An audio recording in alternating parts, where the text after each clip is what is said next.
चलिए आपको सीधे ले चलते हैं। इस वक्त प्रधानमंत्री नरेंद्र मोदी टेक कंपनियों के तमाम जो सीईओ हैं उनके साथ मुलाकात करें, बातचीत हो रहे हैं। आप में से कई साथियों से मैं पहले भी मिला हूं। भारत आपकी ग्रोथ स्टोरी से फैमिलियर है और हम उस पर टच भी करते हैं। पिछले दशक में Bharat reform, perform and transform इस मंत्र को लेकर के आगे चला है और पिछले दिनों का अनुभव से हमें लगता है कि इसमें हम गति जितनी ज्यादा बढ़ाएंगे, उसका फलक जितना ज्यादा हम विकसित करेंगे और जरूरत के आधार पर हम रिफॉर्म को बल देंगे तो शायद हम और अधिक परिणामकारी होंगे। तो हमारा ध्यान इन दिनों उन बातों पर ज्यादा है। आज का भारत एम्बिशियस सपने देखता है और उन्हें पूरा करने का भरसक प्रयास भी करता है। आज भारत विश्व की 5वीं सबसे बड़ी इकोनॉमी है, विश्व की सबसे तेजी से ग्रो करने वाली इकोनॉमी है और मैं पक्का मानता हूं कि मेरा ये जो तीसरा कार्यकाल है उसमें हम 3rd लार्जेस्ट इकोनॉमी का हमारा जो गोल है उसको हम अचीव कर लेंगे, क्योंकि आज हम हाईएस्ट ग्रो करने वाले लोग हैं। जब दुनिया का सबसे बड़ा देश, सबसे बड़ी डेमोक्रेसी तेजी से ग्रो करेगी तो ग्लोबल पीस और प्रॉस्पेरिटी के भी एक आश्वासन उससे प्राप्त होता है और जो आज आप देख भी रहे हैं। टेक्नोलॉजी विकसित भारत की यात्रा का एक अहम स्तंभ है। इसलिए आज हमने भारत में टेक्नोलॉजिकल कोलैबोरेशन और इन्वेस्टमेंट के लिए अभूतपूर्व संभावनाएं खड़ी की है। भारतीय स्केल, भारत की कैपेसिटी, भारत की कैपेबिलिटी और भारत का परफॉर्मेंस, आप उसमें यूनिकनेस देखते होंगे, आपने अनुभव किया होगा। आज भारत के पास one of the most vibrant digital ecosystem है। तीसरा सबसे बड़ा स्टार्टअप इकोसिस्टम आज भारत में है और विश्व का सबसे बड़ी युवा टैलेंट का पूल भी भारत के पास है। और आपने देखा होगा पिछले 10 साल के मेरे कार्यकाल को, और शायद इसी के कारण हमें फिर से एक बार जनता ने आशीर्वाद दिया है। और मैं मानता हूं कि इन्वेस्टर के लिए और कोई भी साहस करने वाले व्यक्ति के लिए पॉलिसी स्टेबिलिटी ये बहुत ही महत्वपूर्ण चीजें होती हैं। और आज भारत एक तो पॉलिसी ड्रिवन हमारा गवर्नेंस है, लेकिन साथ साथ stable policy and predictable policy, उसमें हम आग्रही हैं ताकि कोई भी इन्वेस्टर के लिए या कोई भी वहां काम करना चाहता है उसके लिए एक एश्योरेंस उससे प्राप्त होता है और उस दिशा में हम प्रयत्नशील हैं। आज की टेक्नोलॉजिकल ट्रांसफॉर्मेशन हम रीढ़ की हड्डी के बिना शरीर की कल्पना नहीं कर सकते। वैसे चिप्स के बिना कोई कारोबार चलना मुश्किल है और हम उस दिशा में ये बात सही है कि जिस गति से दुनिया में एक विषय चला उसमें हम लेट हैं, लेकिन हम एक बार शुरू करते हैं तो हमारी गति भी उतनी तेज होती है। अब जैसे 5G में हम लेट थे, लेकिन आज हम नंबर 1 पर है। तो ये भारत की अपनी एक विशेषता भी है, स्केल भी है, आवश्यकता भी है। तो चिप की और सेमीकंडक्टर की दुनिया में हम जो पॉलिसी लाए हैं उसको बहुत ही स्वागत हो रहा है।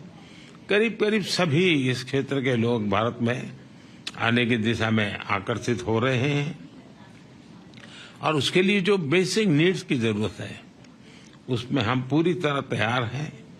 चाहे पॉलिसी की बात हो, वहां पर आवश्यक इंफ्रास्ट्रक्चर की बात हो, सेंट्रल और स्टेट गवर्नमेंट का एक प्रकार का सहयोग हो, इन सभी चीजों में हम साथ में हैं।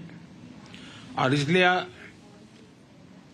सबसे बड़ी बात है डिजाइन। आज भी दुनिया की बड़ी बड़ी आपकी सबकी कंपनियां भी है, उनकी रिसर्च और इनोवेशन के सेंटर भारत में है।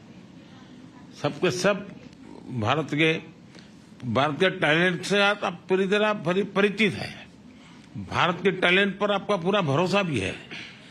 तो हम डिजाइन इन इंडिया के मूड में भी और आप काफी बल दे रहे हैं, ताकि हम दुनिया को कुछ नया देने के लिए सेमीकंडक्टर में हम $15 बिलियन का एडिशनल इन्वेस्टमेंट करने की दिशा में हम आगे बढ़ रहे हैं। दुनिया भर से भी, जैसा मैंने कहा, इन्वेस्टमेंट आ रहा है और भारत का प्राइवेट सेक्टर भी इन दिनों में काफी इस मात्रा में निवेश कर रहा है। हाल ही हुए हमने एक सेमिकॉन इंडिया समिट की, आप में से कुछ साथी उसमें थे भी। भारत के पास global semiconductor ecosystem supply chain में एक रिलायबल और क्रेडिबल पार्टनर बनने की पूरी क्षमता है। आज हमारा इलेक्ट्रॉनिक सेक्टर $150 बिलियन से ज्यादा का है। हमारा लक्ष्य इसे 2030 में $500 बिलियन तक ले जाने का है, ताकि इस सेक्टर में 6 मिलियन नई जॉब्स की हम आपूर्ति कर सकते हैं। इन लक्ष्यों को पाने के लिए हम इंडस्ट्री के साथ जितना ज्यादा सहयोग बढ़ सकता है, हम उसके लिए तैयार हैं। और मैंने मेरी सिस्टम को भी प्रोएक्टिव करने की दिशा में मैं सफल रहा हूं। भारत में 500 मिलियन से ज्यादा की वर्किंग पॉपुलेशन है। भारत की औसत आयु 28 इयर्स है। और बड़ी बात यह है कि हमारा यूथ स्टेम की पढ़ाई में काफी रुचि ले रहा है। इवन बेटियां भी स्टेम के एजुकेशन में हमारे यहाँ बेटियां भी लीड कर रही है। और मुझे तो याद है कि एक देश में मैं वहां के एक बहुत बड़े नेता मुझे पूछ रहा था कि क्या आपके यहाँ बच्चियां स्टेम के अंदर रुचि लेती है।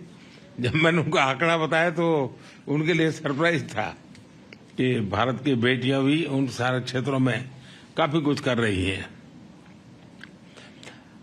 यूथ का ट्रेनिंग एंड अपस्किलिंग, ये मैं मानता हूं कि बहुत ही फोकस रिक्वायर है, क्योंकि जिस प्रकार से टेक्नोलॉजी में अपग्रेडेशन होता ही चला जा रहा है और स्किलिंग में अगर हम अपग्रेडेशन नहीं करते हैं तो शायद हम रुक जाएंगे। तो मेरा बल उस दिशा में भी उतना ही ज्यादा है।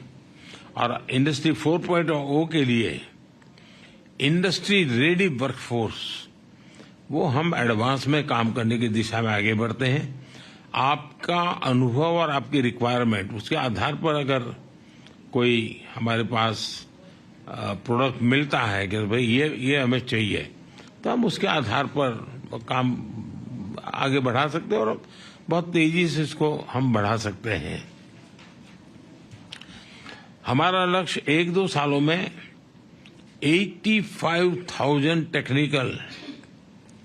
Technician, engineers and R&D experts, उनका हम निर्माण करना चाहते हैं। उस प्रकार का हम इकोसिस्टम बना करके रिक्वायरमेंट अनुकूल स्किलिंग, उस दिशा में हम बल देने का प्रयास कर रहे हैं। सेमीकंडक्टर डिजाइन में तो 20% हिस्सेदारी भारत की है और अब सरकार ने हर सेक्टर के लिए डिजाइन इन इंडिया की मुहिम शुरू की है।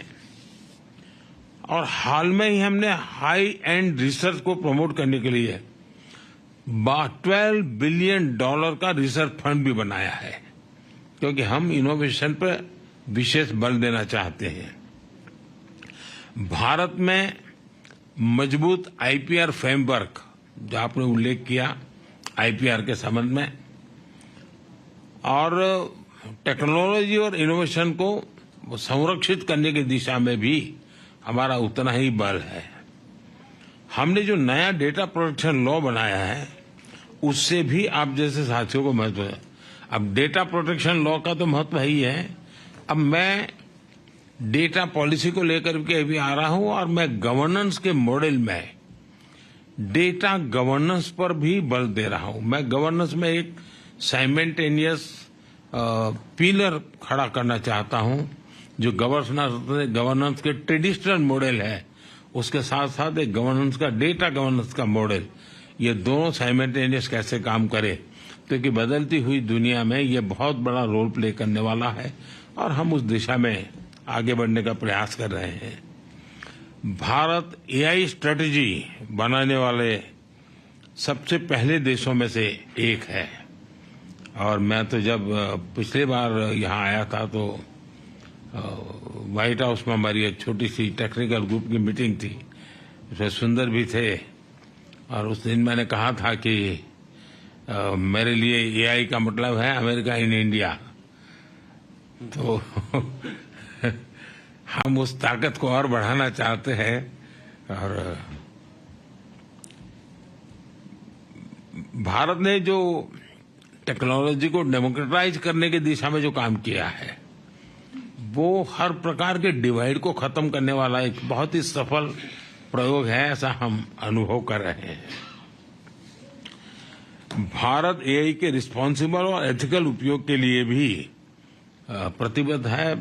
हम G20 समिट में बैठे थे, उसमें भी एथिकल यूज ये एक सबसे बड़ा एजेंडा विषय था हमारा, और उसमें मैंने एक सुझाव दिया था कि जिस प्रकार से एविएशन किसी एक देश या एक राज्य के नियमों से नहीं चलता है, पूरा aviation sector global rules and regulation चलता है। दुनिया का छोटा देश होगा तो भी उसने अमेरिका के स्टैंडर्ड से ही एविएशन चलाना पड़ेगा, और अमेरिका कितना ही बड़ा देश कहने को अपनी मनमर्जी से नहीं चलेगा, उसको भी छोटे देश की पद्धतियां हैं उसको स्वीकार करना पड़ेगा। जिस प्रकार से एविएशन सेक्टर ग्लोबल गवर्नेंस बन चुका है, वैसा ही डिजिटल हमें ग्लोबल गवर्नेंस का मॉडल ही खड़ा करना पड़ेगा। किसी एक देश का governance rules and regulation digital world के लिए चलने वाला नहीं है, और हमारे सामने मॉडल है। एविएशन सेक्टर एक सक्सेसफुल मॉडल है, सब लोग उसको फॉलो करते हैं। तो मैं G20 में इस विषय को मैंने बहुत आग्रह से रखा है, आगे भी मेरा ये प्रयास है। इतना ही नहीं, मैंने ये भी जिस प्रकार से डीप फेक के कारण लोग आज परेशान है, तो उसके सामने भी मैंने कहा है कि क्यों न हम जब तक कि समाज तैयार नहीं होता है तब तक एक वाटरमार्क, हर इस प्रकार की चीजों पर वाटरमार्क आना चाहिए कि एआई जनरेटेड है। तो एक व्यक्ति को लगेगा भाई इस पर मैं भरोसा करूं या ना करूं। और मैं मानता हूं कि आप जैसे जो टेक्नोलॉजी का एक्सपर्ट है, मानव जाति की बड़ी सेवा होगी। ये ठीक है, एक स्टेज आने के बाद शायद जरूरत नहीं पड़ेगी, लेकिन आज हम उस स्टेज पर हैं, हमें जरूरत पड़ेगी। तो वाटरमार्क के साथ एआई जनरेटेड वाटरमार्क, ये कोई भी प्रोडक्ट आएगा अगर एआई टच है तो ऊपर आएगा ही, ऑटोमेटिक आएगा कि एआई जनरेटेड है। उसके लिए रूल्स एंड रेगुलेशन काम नहीं करेंगे, technology will give a solution. और इसलिए मैं समझता हूं उस दिशा में भी अगर इतने सारे ब्रेन्स यहाँ हैं तो आप जरूर कुछ न कुछ कंट्रीब्यूट कर सकते हैं। आज भारत तेजी से ग्लोबल बायोटेक पावर हाउस के रूप में उभर रहा है, और जैसा आप सब साथियों ने कहा, भारत में बायोफार्मा रिसर्च प्रमोट करने के लिए एक फर्टाइल इकोसिस्टम है। भारत में बड़ी संख्या में साइंटिफिक टैलेंट पूल तो है ही है, भारत का बड़ा और डाइवर्स जीन पूल भी है। भारत की विशालता और विविधता, ये मैं समझता हूं कि वहां एक बार कोई चीज पायोनियर रही है और उसमें प्रयोग हुए हैं तो वो दुनिया में कहीं पर भी वो लागू हो सकते हैं। इतनी विशालता और विविधता वहां भरी पड़ी है। एफोर्डेबल रिसर्च की पॉसिबिलिटी भी है और अफोर्डेबल मैन्युफैक्चरिंग और एश्योर्ड क्वालिटी भी है। बायो सिक्योर एक्ट जो कैपेसिटी गैप क्रिएट का होगा, भारत उसे ट्रस्टेड और एफिशिएंट तरीके से पूरा कर सकता है। बायो मैन्युफैक्चरिंग को बूस्ट करने के लिए हम बायो E3 पॉलिसी लेकर आए हैं। आपके साथ ध्यान में आया होगा, पिछले सप्ताह ही मैंने मेरी कैबिनेट में बायो E3 की पॉलिसी हम लेके आए हैं और एक बहुत फ्यूचरिस्टिक पॉलिसी हमने बनाई है। बायो E3 यानी biotechnology for economy, employment and environment, इन तीनों चीजों को लेकर के मैंने बायो E3 पॉलिसी को बल दिया है। 2030 तक भारत की बायो इकोनॉमी बढ़कर $300 बिलियन की होने की हम संभावना देखते हैं। 2025 तक भारत में 10,000 से ज्यादा बायो स्टार्टअप्स की संभावना मैं देख रहा हूं, जिसके कारण आप कल्पना कर सकते हैं ग्रास लेवल पर कितने बड़े काम की संभावना इस बायो के सेक्टर में भी होने की संभावना मैं देखता हूं। हमारा लक्ष्य है कि हेल्थ सिक्योरिटी और ग्लोबल चैलेंज के सॉल्यूशन देने में भारत लीडरशिप के रोल में हो और जिसमें आप सबका सहयोग बहुत बड़ी हमें ताकत दे सकता है। भारत प्रो प्लैनेट पीपल के अप्रोच को लेकर इंफ्रास्ट्रक्चर बना रहा है, इनोवेट कर रहा है। 2030 तक 500 गीगावाट रिन्यूएबल एनर्जी के टारगेट को अचीव करने के लिए हम एक साथ कई स्तर पर काम कर रहे हैं और इसलिए आपके लिए मैन्युफैक्चर में भी अद्भुत संभावना है। फ्रेंड्स, आत्मनिर्भर और सशक्त भारत की विकास यात्रा में आप सभी को मैं एक सहयात्री के रूप में, एक सहभागीदारी के रूप में हमेशा मानता हूं, देखता हूं और उस प्रकार से हमारी यात्रा भी रही है, आप सबका अनुभव भी है। और मुझे विश्वास है कि भारत और अमेरिका की टेक कंपनीज मिलकर ग्लोबल चैलेंजेस के समाधान से में अहम रोल निभाएगी। मेरी टीम आपके जो सुझाव मिले हैं उसको भी और आपने जो एक विश्वास व्यक्त किया उसको भी हम उसको बड़ी गंभीरता से लेते हुए आवश्यकता के अनुसार उसको हम फॉलो अप भी करेंगे। मेरे द्वार तो हमेशा खुले रहते हैं। मैं हमेशा एक विद्यार्थी की तरह आप सबसे कुछ सुनता हूं, सीखता भी हूं और गवर्नेंस में उसको लाने का प्रयास भी करता हूं ताकि मेरा देश भी उतना ही तेजी से आगे बढ़े। लेकिन मैं फिर से एक बार आप सब समय निकाल करके आए, मैं आपका बहुत बहुत आभारी हूं और मैं आपका हृदय से आभारी हूं कि आप चिंता किए और इस काम को आगे बढ़ाए हो। बहुत बहुत धन्यवाद जी।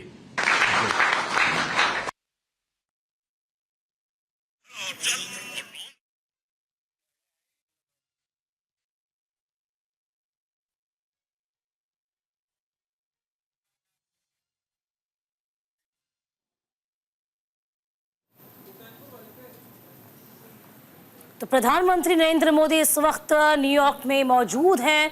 टेक कंपनी के तमाम सीईओ के साथ बैठक कर रहे हैं और सीईओ के साथ राउंड टेबल प्रेस कॉन्फ्रेंस में कई बड़ी बातें वो कहते नजर आए हैं। किस तरीके से देश प्रगति के पथ पर अग्रसर है, हमें उद्योग के क्षेत्र में नित्य नए अवसर मिल रहे हैं, बस जरूरत है उन्हें पहचानने की। तो तमाम जो सीईओ हैं उनको बूस्टअप करने का काम प्रधानमंत्री नरेंद्र मोदी करते नजर आ रहे हैं।